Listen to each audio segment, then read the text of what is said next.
doubling sales whilst turning off Facebook ads? Just how has she done it? It's the e-commerce master plan podcast. Here to help you solve your marketing problems and grow your e-commerce business. Cutting through the hype to bring you inspiration and advice from the e-commerce sector and beyond. Here's your host, Chloe Thomas. Hello and welcome. It's great to have you here. In today's episode, I'm catching up with a lady who experienced outstanding growth when she first launched her business, then hit a bit of a plateau and changed everything, quite frankly, in order to achieve what she's doing at the moment, which is she's doubling sales on last year. So you're going to find out that's from quite a high base. This isn't 100 orders to 200 orders. This is an awful lot more than that. And in the process of doing that, she turned off all their social media advertising and has doubled down on a couple of key channels and a couple of key strategies. And that's what we're getting into in this episode. You're going to find out all about that very, very soon. Before that, though, please do check out the sponsors. This podcast is brought to you by Klaviyo, the email and SMS marketing platform that helps you send messages like an e-commerce expert, even if you're just getting started. Create your free account at klaviyo.com/masterplan. That's klaviyo.com/masterplan. I am Alexandria Collis, Director of Customer Experience for Princess Polly. Our demographic is Gen Z, and this is the I expect a response now. I call them the now customer. Our CX teams engage across every single channel. It is very important that we meet our customers where they are, and Gorgias allows us the opportunity to be efficient with all of these channels located in one place. If you're interested in learning more about Gorgias, go to gorgias.com and mention podcast for 2 months free. And now to introduce today's special guest. Megan Tellez is the CEO and designer at Glass Ladder & Co., a fast-growth D2C fashion accessories brand founded in 2017. By 2019, they reached $1 million in sales, and this year are experiencing double last year's sales. Hello, Megan. Hello, Chloe. Great to have you on the show, and congrats with the success of your business. Thank you. Thank you for having me on the show. I'm very excited to be here today. How did your e-commerce journey start? How did you get into this world? It was 2016. I had just graduated from college and I had moved across the country from New York to Los Angeles. I was working in the fashion industry, which is very female dominated. There's a lot of self-expression and prioritizing style and accessories. And I had a industry shift. I was working in public relations and marketing, and I shifted from the fashion industry to the finance industry, which is a very stark contrast, and then became very male dominated, very dull. I've worked in finance. Dull is the word. Yeah. Yes. And I had just noticed myself wishing that there were accessories for the workplace for women that were better, because I felt like everything that was available on the market was either very, very childish and felt like it was designed for a schoolgirl. And there's no way I would have been taken seriously in the finance industry, or it was very, very masculine. And that didn't make me feel very confident and stylish and motivated either. So I noticed this gap in the industry. And the more I was talking to my husband about it, the more I wanted to do something about it. And then just kind of through a lot of discussion and a lot of design and, well, what it would look like. And he is my business partner. He was with me from day one, and we just slowly evolved. We originally started with a line of portfolios and padfolios for women in the office. Mm-hmm. And in early 2019, we expanded into handbags. Wow. So it was initially not even a bags brand. It was kind of leather goods, I suppose, or what we would traditionally call leather goods, but you don't actually tend to use leather, do you? Yes, we use all vegan materials. So vegan leather, vegan suede, vegan glue. A lot of times glue has like remains of horse products or horse bones. So all of our materials used during assembly are vegan. Yeah, so I shouldn't use the phrase leather goods. And they must rename that category of items sooner or later because it's not helping any of us. Okay, Megan. So you'd experienced some of the fashion world, you saw that product opportunity, and away you went. What made you want to build that business in the e-commerce space rather than creating, buying a shop front or wholesaling to others? Whew, probably the upfront cost involved with going with a retail store. I was making a bare minimum salary. I was living in one of the most expensive cities in the country. We built this business from a 600 square foot apartment and just dedicated, our kitchen and our living room to it. We were extremely bootstrapped, even for our product. We actually took out a personal loan because we didn't even have savings to pull from. So we really gambled and took a bet on ourselves. Very cool. And clearly that's paying off. So let's get into the business as it is right now. So where in the world are you based and where in the world are you selling to? We are based in sunny Southern California. And we sell worldwide, although the majority of our customer base is US. I would say about 90% US, maybe 5% Canada, and then kind of just sprinkled in other countries across the world. Okay. And what platform do you choose to sell on? Are you a Shopify user, a Magento, or something else? Shopify. We are, I'd say, 95% Shopify. We have a few listings of our bestsellers on Amazon. And we use a few wholesale platforms, but the large majority is D2C through Shopify. Cool. And are there any, given you're on Shopify, are there any key widgets or plugins you'd like to recommend? We have had the most success with text marketing. So as far as Shopify apps and plugins go, so one that we really like is Postscript. So we enjoy that app a lot. It has really helped grow sales and automate things in another stream. We have email marketing, we have text marketing, we use social media. It's just another tool in your belt. But as far as plugins for Shopify go, we do really like Postscript text marketing. And a lot of businesses, a lot of business owners, a lot of marketers are very, very nervous about using text message marketing and are worried it will alienate customers. So what advice would you give them for at least giving it a test? Well, we use it primarily for our launches. We, in a sense, do new launches every season. So in spring and fall, we launch a new collection with new products. In summer and winter, we just launch new colors in existing products and designs. So every season, we will create a new segment and say, please reply yes to opt in if you want notifications about our upcoming fall collection. That way they're not fatigued. They get a preview of, is this collection even something I'm interested in? Do I want these updates this season? So while they remain on our main list, they don't really receive a lot of marketing during that season if they choose not to. And I feel like that creates a sense of respect and trust because it's not just, I'm going to text you every day until you buy something. It's usually more geared towards big news, like we have a new launch coming up, or here's the details on this.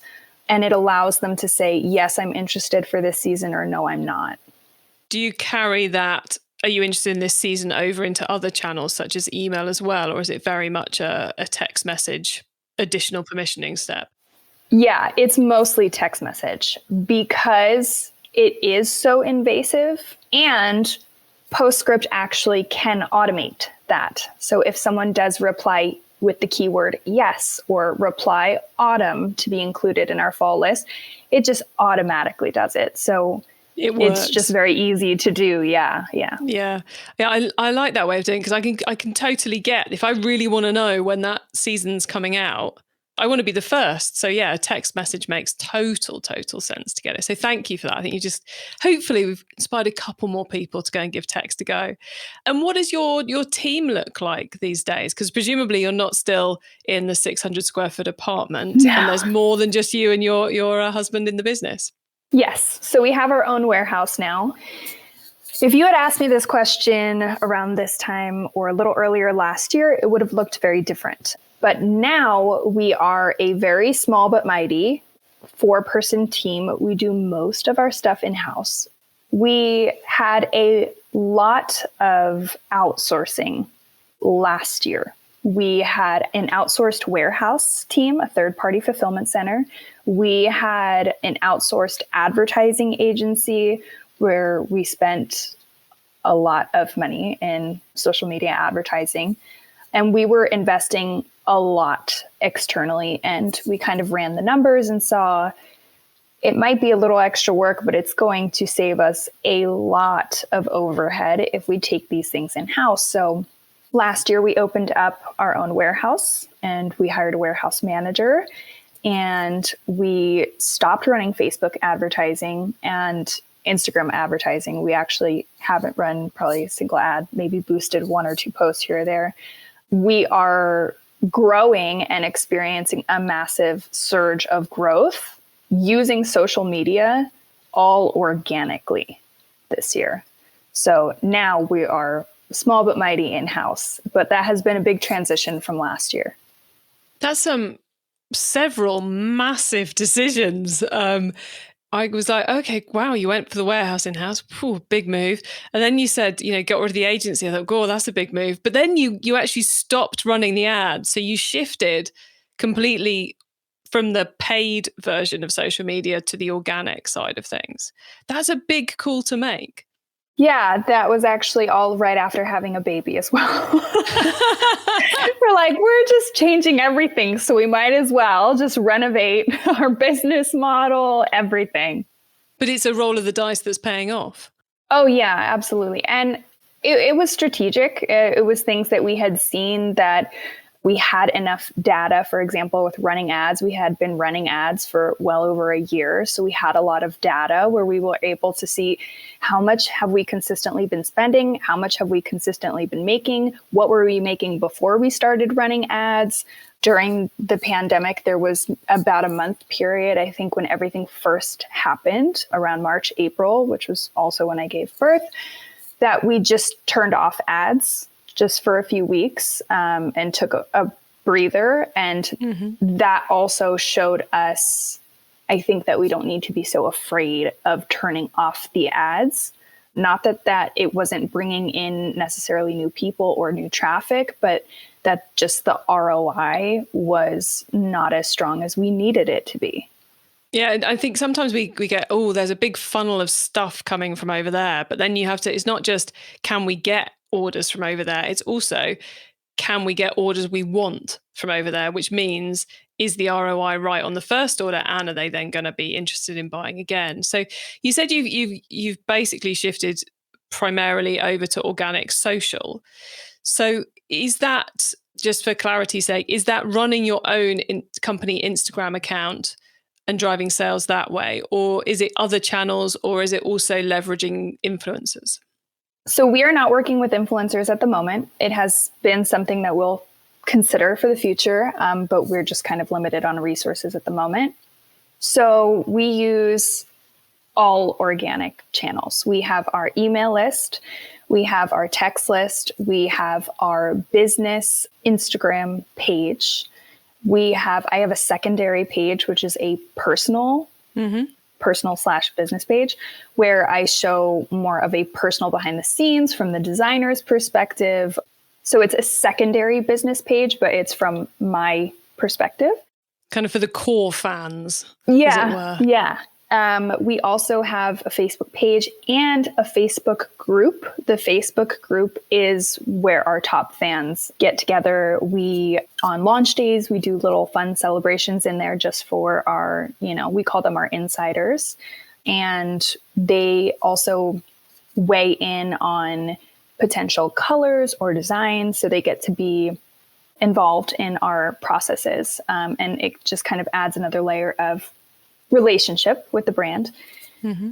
And we use TikTok as well. So we do have 2 TikTok pages. We have a business page, and then once again, my business personal page.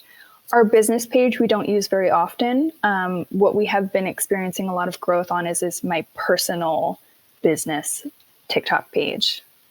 Excellent. And so it's quite a mix, but all very kind of core to the business. And it makes total sense that if you're going for organic at the moment, those are the platforms you'd be on.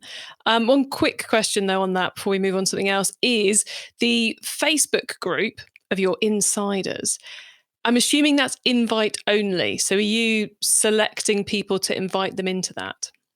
So it is not invite only, but we do pre-screen. Mm-hmm. So we ask questions to make sure that they're not a robot, that they're not spam. They are truly a fan of the brand. We ask them some questions about like, well, which are your favorite designs and things that you would have to know about the brand to answer the questions. And so we do provide the link in a few different places. So we provide it through our email marketing. So when people join our email list or they make a purchase, we promote them to push them to come and join our group. We advertise it on our social channels as well, primarily on Instagram. We push our Instagram traffic into the group. So it's not invite only, but we do screen through who comes into the group. Yes, people can decide to be an insider or to decide to want to be an insider. And so long as they can go through the process, jump the gate of answering the questions, then they'll be in there. So the other topic I wanted to move on to, because I know you've been doing a lot of work in this area, is the kind of the automation email side of the business. And you touched on it there when you said about when people sign up to your email, when they make a purchase, you encourage them to get into the Facebook group as well. How important is the email automations been, or is it to the growth you're seeing this year? It's very important. I would say it was probably very early this year, actually. We had hired Jessica Totillo-Costner from the E-commerce Badassery podcast. She is a Klaviyo specialist. Mm-hmm. We have struggled with email in the past. We jumped from a bunch of different providers, from MailChimp, we jumped to Klaviyo, we jumped to Flowdesk, we jumped all over the place. We had no clear strategy. And we had no real workflows in place because it was very intimidating and hard to personalize it towards, we have a lot of different types of products. So it was challenging. And then when we brought Jessica on board, she handled everything A to Z. She proposed her own ideas about, we can put the Facebook group in at this part and at this part. And if we advertise it this way, as well as sending, she's amazing. Sending emails for this product with this imagery and blog posts and whatnot that are specific to that exact product, which is, I couldn't even, if I wanted to, have started to do that. So it's really, really dialed in. And while we do send out email blasts for campaigns of new sales or new launches, having it automated and dialed in this year has been one of the big game changers for us. So we're talking about things like the post sign up campaign, we're talking about the post purchase campaigns, reactivation campaigns. And then what else have you put in the mix? Which is the automation which you're most excited about? I would say the post-purchase one, actually. We got really strategic about the emails that we send to them from the time that they purchase to the time that they receive their order. Very, very intentionally. There are some frequently asked questions that we want people to know before they get their product in hand. For example, here's how you properly store your bag. Here's how you clean it and take care of it. Here are things not to do. And that has eliminated a lot of customer service of when they get the product, oh no, I, spilled Sharpie on my bag, or I did this or that. So being able to have that automated That's for sure my favorite automation because it's very strategic.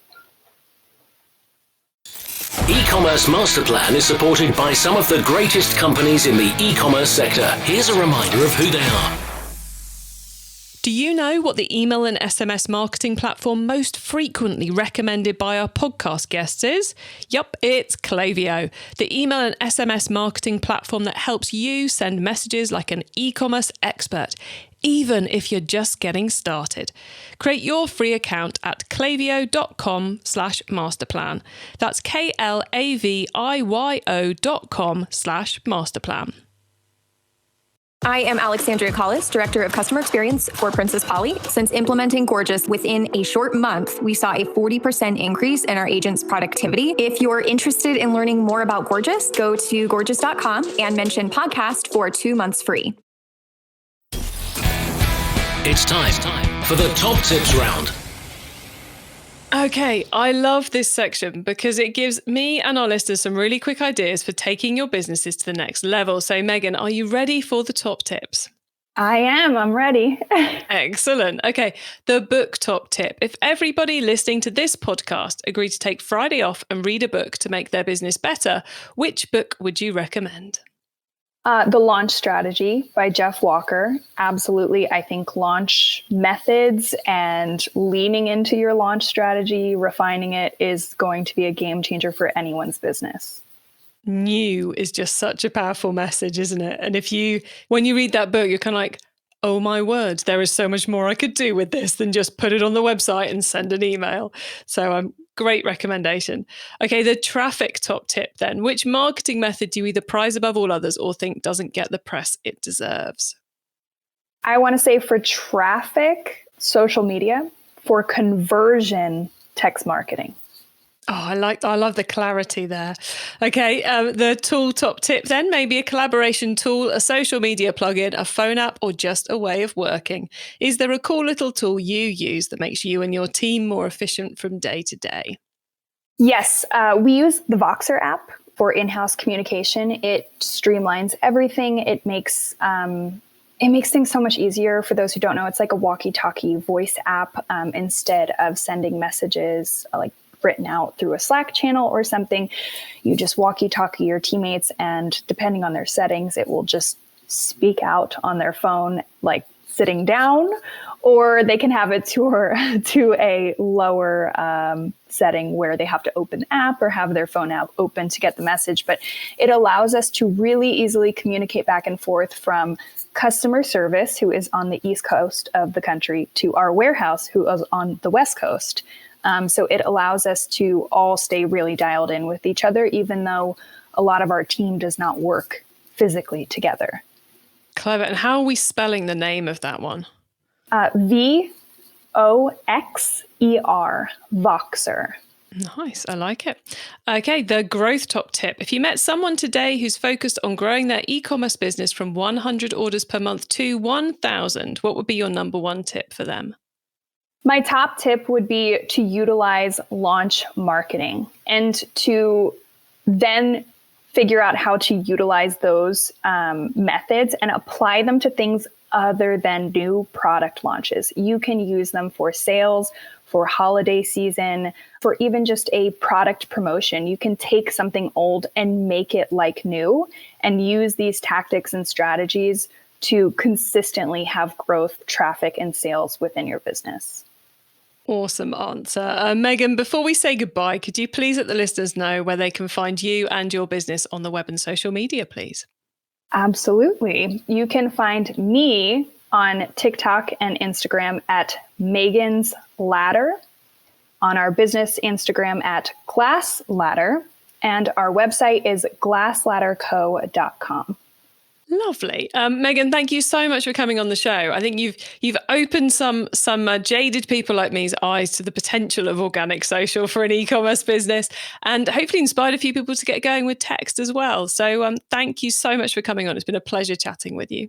Good. I'm so glad. Thank you so much for having me. This has been so much fun, and I've been honored to get to speak with you today.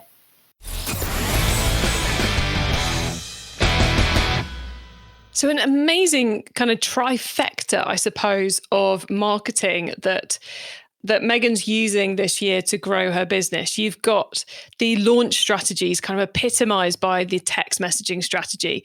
You've got the email automations and launch strategy taking the weight of, making sure everything comes together to generate those sales.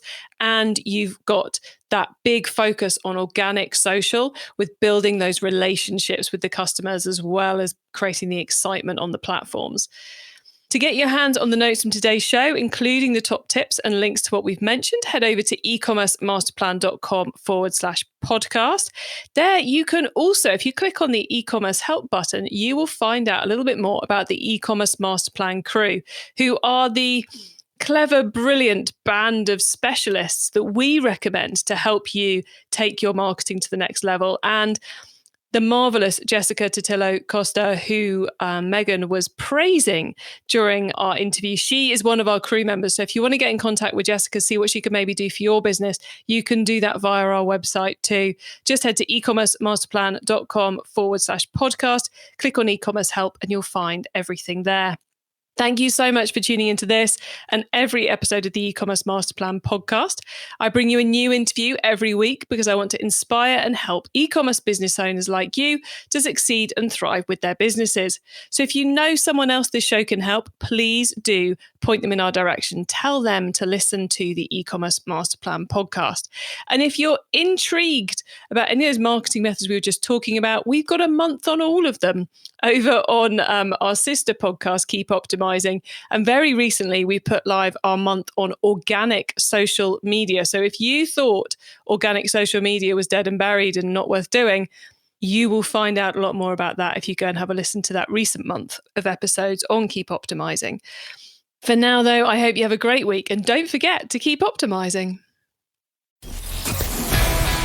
Thank you for listening to the E-commerce Master Plan podcast. Find out more at ecommercemasterplan.com/podcast.